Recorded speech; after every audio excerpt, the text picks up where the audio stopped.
Chapter 6. A Ring of Stones. Thursday at Highmost Redmanhay was always busy, for on top of the normal round of work, Garner had to make ready for the following day, when he would drive down to Alderley Village to do the weekly shopping, and also to call on certain old friends and acquaintances whom he supplied with vegetables and eggs. So much of Thursday was taken up with selecting and cleaning the produce for Friday's marketing. When all was done, Colin and Susan rode with Garner to the wheelwright in the nearby township of Mottram St Andrew to have a new spoke fitted to the cart. This occupied them until tea time, and afterwards Garner asked the children if they would like to go with him down to Nether Alderley to see whether they could find their next meal in Radnor Mere. They set off across the fields and shortly came to a wood. Here the undergrowth was denser than on most of the edge and contained quite a lot of bramble. High rhododendron bushes grew wild everywhere. The wood seemed full of birds. They sang in the trees, rustled in the thicket, and swam in the many quiet pools. "I've just realised something," said Colin. "I felt the edge was unusual, and now I know why. It's the—" "Birds," said Garner. "There is none. Not worth speaking of any road. Flies, yes, but birds, no. It's always been like that, to my knowledge, and I canna think why it should be. You'd think with all them trees and such like you'd have as many as you find here, but considering the size of the place, there's hardly a throstle to be found from Squirrel's Jump to Daniel Hill.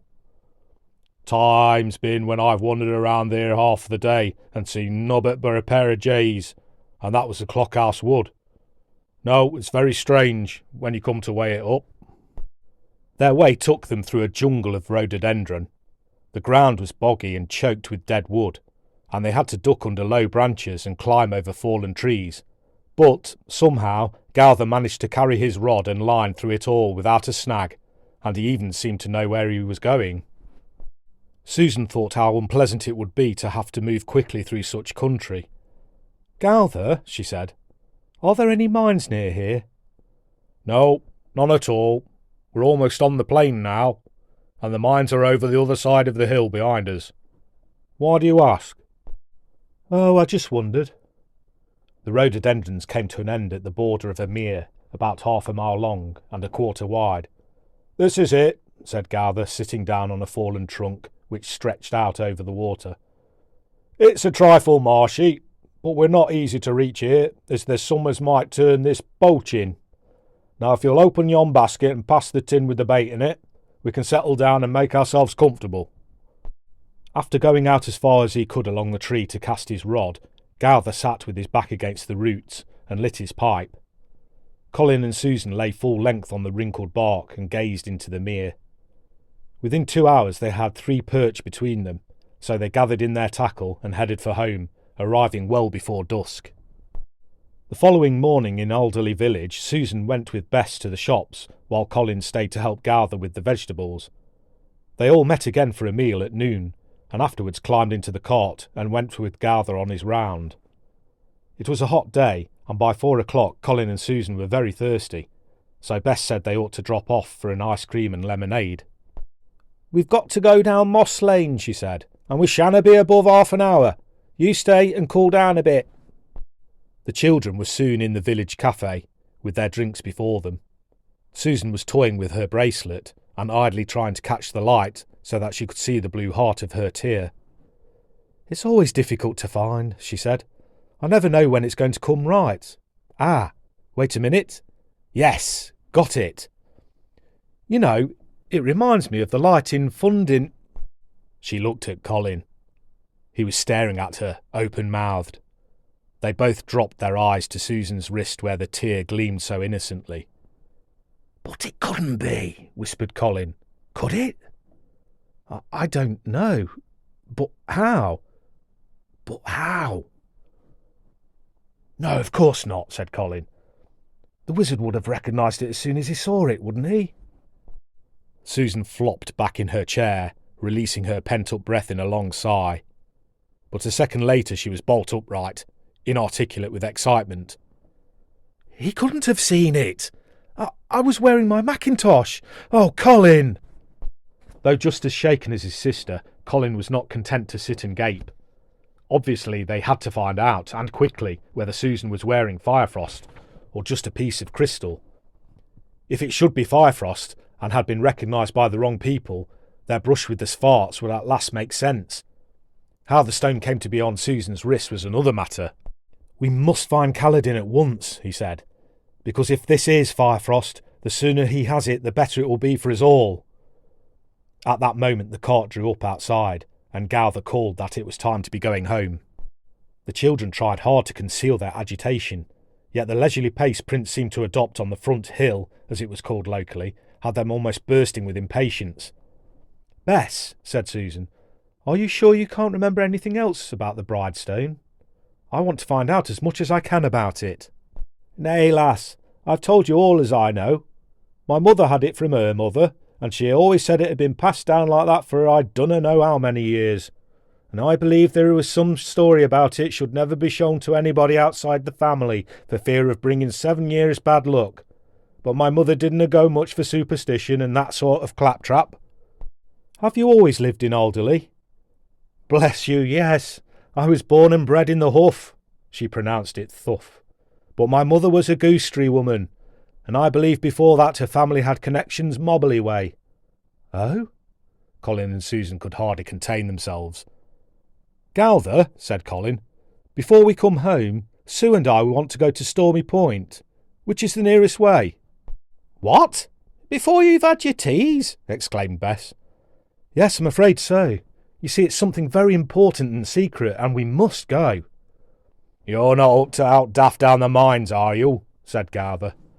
"Oh no," said Colin, "but please, we must go. We'll be back early, and it doesn't matter about tea." Well, it'll be your stomachs as'll be empty. But think on, we dunno want to come looking for you at midnight. Your best way would be to get off at Gamekeeper's Lodge and follow the main path till it forks by the old quarry. Then take the left-on path, and it'll bring you straight to Stormy Point." They reached the top of the edge, and after about 1/4 of a mile Garner halted Prince before a cottage built of red sandstone and tucked in the fringe of the wood. Along the side of the cottage, at right angles to the road, a track disappeared among the trees in what Garner said was the direction of Stormy Point. The children jumped from the cart and ran off along the track, while Garner and Bess continued on their way, dwelling sentimentally on what it was to be young. "Don't you think we'd better go by the path Kaladin told us to use? He said it was the only safe one, remember?" "We haven't time to go all the way round," said Colin. "We must show him your tear as soon as we can. And anyway, Garner says this is the path to Stormy Point, and it's broad daylight, so I don't see that we can come to any harm." "Well, how are we going to find Kaladin when we're there?" "We'll go straight to the iron gates and call him. Being a wizard, he's bound to hear, I hope. Still, we must try." They pressed deeper and deeper into the wood, and came to a level stretch of ground where the bracken thinned and gave place to rich turf dappled with sunlight. And here, in the midst of so much beauty, they learnt too late that wizards' words are seldom idle, and traps well sprung hold hard their prey. Out of the ground on all sides swirled tongues of thick white mist, which merged into a rolling fog about the children's knees. It paused, gathered itself, and leapt upwards, blotting out the sun and the world of life and light. It was too much for Susan. Her nerve failed her. All that mattered was to escape from this chill cloud and what it must contain. She ran blindly, stumbled a score of paces, then tripped and fell full length upon the grass. She was not hurt, but the jolt brought her to her senses. The jolt, and something else. In falling, she had thrown her arms out to protect herself, and as her head cleared, she realised that there was no earth beneath her fingers, only emptiness. She lay there, not daring to move. "Sue, where are you?" It was Colin's voice calling softly. "Are you all right?" "I'm here. Be careful. I think I'm on the edge of the cliff, but I can't see." "Keep still then. I'll feel my way to you." He crawled in the direction of Susan's voice, but even in that short distance he partly lost his bearing, and it was several minutes before he found his sister, and having done so, he wriggled cautiously alongside her. The turf ended under his nose, and all beyond was a sea of grey. Colin felt around for a pebble and dropped it over the edge. 3 seconds passed before he heard it land. "Good job you tripped, Sue. It's a long way down. This must be the old quarry. Now keep quiet a minute and listen." They strained their ears to catch the slightest sound, but there was nothing to be heard. They might have been the only living creatures on Earth. "We must go back to the path, Sue, and we've got to make as little noise as possible, because whatever it is that made this fog will be listening for us. If we don't find the path, we may easily walk round in circles until nightfall, even supposing we're left alone as long as that. Let's get away from this quarry for a start. There's no point in asking for trouble." They stood up and, holding each other's hand, walked slowly back towards the path. As the minutes went by, Susan grew more and more uneasy. "Colin," she said at last, "I hadn't run more than a dozen steps, I'm sure, when I tripped, and we've been walking for a good 5 minutes. Do you think we're going the right way?" "No, I don't, and I don't know which is the right way, so we'll have to hope for the best. We'll try to walk in a straight line, and perhaps we'll leave this fog behind." But they did not. Either the mist had spread out over a wide area, or, as the children began to suspect, it was moving with them. They made very slow progress. Every few paces they would stop and listen, but there was only the silence of the mist, and that was as unnerving as the sound of something moving would have been. Also, it was impossible to see for more than a couple of yards in any direction, and they were frightened of falling into a hidden shaft, or even the quarry, for they had lost all sense of direction by now. The path seemed to have vanished, but in fact they had crossed it some minutes earlier without knowing. As they approached, the mist had gathered thickly about their feet, hiding the ground until the path was behind them. After a quarter of an hour, Colin and Susan were shivering uncontrollably, as the dampness ate into their bones. Every so often the trunk of a pine tree would loom out of the mist, so that it seemed as though they were walking through a pillared hall that had no beginning and no end. "We must be moving in circles, Colin. Let's change direction instead of trying to keep in a straight line." "We couldn't be more lost than we are at present, so we may as well try it." They could not believe their luck. Within half a minute they came upon an oak, and beyond that another. The fog was as dense as ever, but they knew they were breaking fresh ground, and that was encouraging. "Oh, I wish Cadolin would come," said Susan. "That's an idea. Let's shout for help, he may hear us." "But we'll give our position away." "I don't think that matters any more. Let's try anyway." "All right. 1, 2, 3. Cadolin! Help! Cadolin!" It was like shouting in a padded cell. Their voices, flat and dead, soaked into the grey blanket. "That can't have carried far," said Colin disgustedly. "Try again. 1, 2, 3. Help! Cadolin! Help!" "It's no use," said Susan. "He'll never hear us. We'll have to find our own way out." "And we'll do that if we keep going at our own pace," said Colin. "If whatever caused this had intended to attack us, it would have done so by now, wouldn't it?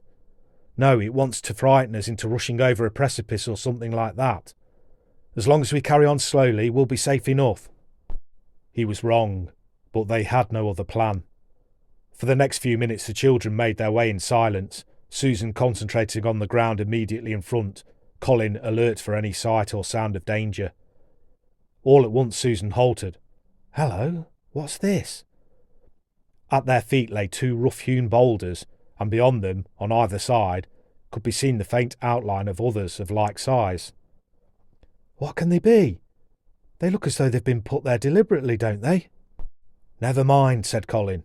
"We mustn't waste time in standing around." And they passed between the stones, only to stop short a couple of paces later, with despair in their hearts, cold as the east wind. Susan's question was answered. They were in the middle of a ring of stones, and the surrounding low, dim shapes rose on the limit of vision as though marking the boundary of the world. Facing the children were 2 stones, far bigger than the rest, and on one of the stones sat a figure, and the sight of it would have daunted a brave man. For 3 fatal seconds the children stared, unable to think or move, and as they faltered, the jaws of the trap closed about them, for, like a myriad of snakes, the grass within the circle, alive with the magic of the place, writhed about their feet, shackling them in a net of blade and root, tight as of ice. As if in some dark dream, Colin and Susan strained to tear themselves free, but they were held like wasps in honey. Slowly the figure rose from its seat and came towards them. Of human shape it was, though like no mortal man, for it stood near 8 feet high, and was covered from head to foot in a loose habit, dank and green, and ill concealing the terrible thinness and spider strength of the body beneath. A deep cowl hid the face, skin mittens were on the wasted hands, and the air was laden with the reek of foul waters. The creature stopped in front of Susan, and held out a hand. Not a word was spoken. "No!" gasped Susan. "You shan't have it!" And she put her arm behind her back. "Leave her alone!" yelled Colin. "If you touch her, Cadolin will kill you!"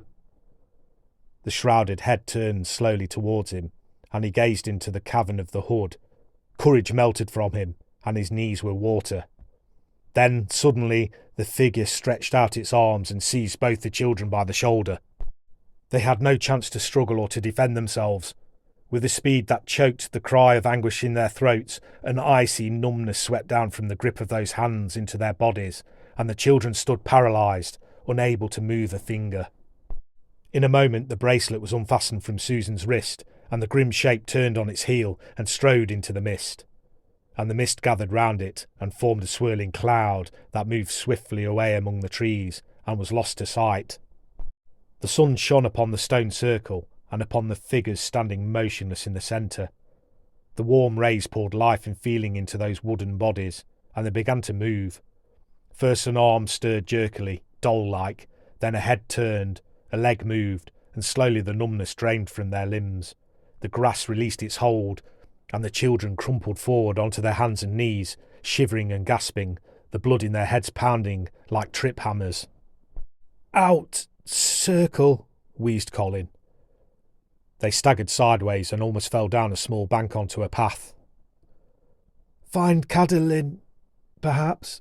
He can stop it. I think that may be Stormy Point ahead." Their legs were stiff, and every bone ached, but they hurried along as best they could, and a few minutes later they cried out with relief, for the path did indeed come out on Stormy Point. Across the waste of stones they ran, and down to the iron gates, and when they came to the rock they flung themselves against it, beating with their fists and calling the wizard's name. But bruised knuckles were all they achieved. No gates appeared, no cavern opened. Colin was in a frenzy of desperation. He prized a stone out of the ground, almost as big as his head, and, using both hands, began to pound the silent wall, shouting, "Open up! Open up! Open up! Open up! Open up!" "Now that is no way to come a-visiting wizards," said a voice above them.